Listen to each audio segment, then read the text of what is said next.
Ahoy, this is Zdenka. Let's have a look at the brand new motorized camera slider Evo, which is compact, very easy to use, and the price is good. This video is brought to you by Zeapon. Evo series slider comes in two sizes, 40 centimeters and 60 centimeters. The travel distance on D40 is 240 millimeters and on D60 is 440 millimeters. This is the bigger one, D60. It's very light, it's only 1.7 kilograms. The maximum payload in horizontal position is 5 kilograms and in vertical it is 2.5 kilograms. Enough of the specs, let's get practical. The sliders can be used or operated two ways, either manually or with the help with the app that will get you extra filming modes. Let's start with manual control first. The battery is not included. I've got here F970. It just slides in. To remove it, press this button and the battery pops out. You can also power the slider by using USB-C PD power source. Here's the power button. Very simply, move the slider to the start position and press the A button. Then move the slider to the end position and press the B button. If you press the play button, it will just go from A to B. If you press the loop button and then play, it will move continuously back and forth. This knob lets you adjust speed. You can change the speed while the slider is moving as well. This will allow you to film one-take speed ramping transition shots. The slowest speed is 0.5 millimeters per second and the fastest is 57 millimeters per second.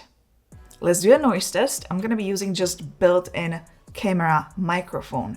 Now, at the same time, we will test different speeds, so keep an eye on both the smoothness and the sound. Now, I can tell you right now that if you are using the slider in a lower speeds, like 50% and lower, the motors are super quiet. It's almost silent. Let's do 25% first. Let's increase it to 50%. 75% speed.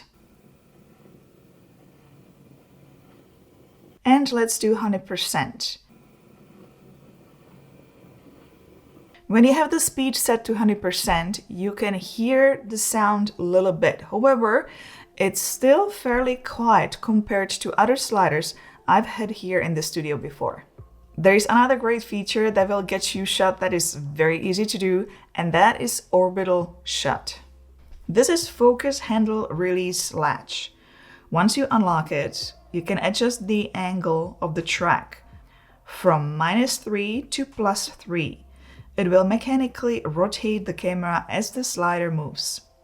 If I adjust it to positive number, for example, +3, I can now film panoramas as the camera will turn outwards.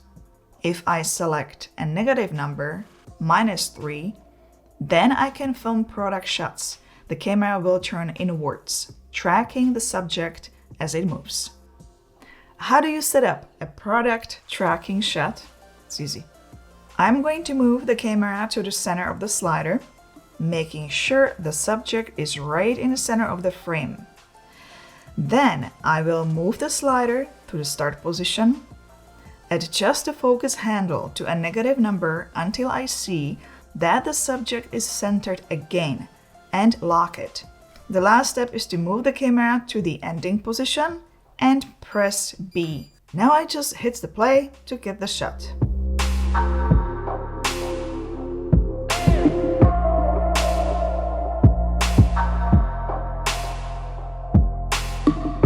This is the first time I'm seeing this mechanical feature on a slider, and I actually must say that I like it because it's simple. It's easy to use. There's not too many buttons. It's straightforward. As you can see, there are markings on the sliders, so you can create very precise movement and rotation. You've got spirit level here, USB-C Type-C port, 2.5 millimeters shutter cable port, and 1/4-inch expansion thread, so you can mount additional accessories here, like monitor or light.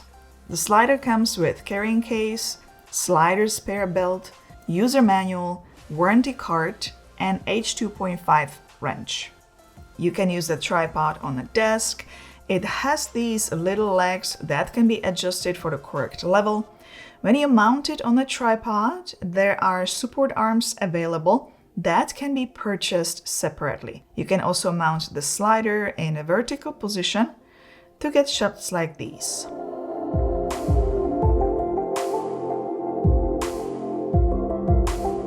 So far we've covered all manual controls of this slider. As I mentioned earlier, advanced features are available in the Zeapon Lab app. Once you connect the slider to the app, automatic calibration will start. Then you will enter the main interface. First of all, you can program more waypoints here, up to 6. You just use the joystick to move the slider, press the A to lock it, move it again, press B, and so on. You can adjust the total speed. At the top is where you can see playtime. Reset icon is at the top right, and loop button is here at the bottom left. This icon takes you to more filming modes, intelligent time lapse. This is where you need to connect the shutter release cable to the slider. Customized time lapse is next, panorama mode, matrix mode, and camera mode, where you would film stop motion. What I love about this slider is how lightweight and portable it is. I love that it actually doesn't have any display. It's simple to use, very straightforward, and has only a few buttons. The mechanical Orbital Shot surprised me, and I like that nothing else is needed. You can do it directly on the slider. In my production, personally, I don't need any of the fancy accessories. I don't need a huge slider. This would be perfectly fine. I only would use it for product shots, but this is what I do. I also like that it is budget friendly. So if you are just starting out and need to add something like this to your production, this would be one of those options. Let me know your thoughts about this slider in the comments below. I would love to hear from you. A link to the product, as always, can be found below the video in the video description for those interested, so you can check the current pricing in your currency. Give it a thumbs up if you found this video helpful, and don't forget to subscribe for more. Meanwhile, I'll see you in one of those videos next. Ciao, ahoj.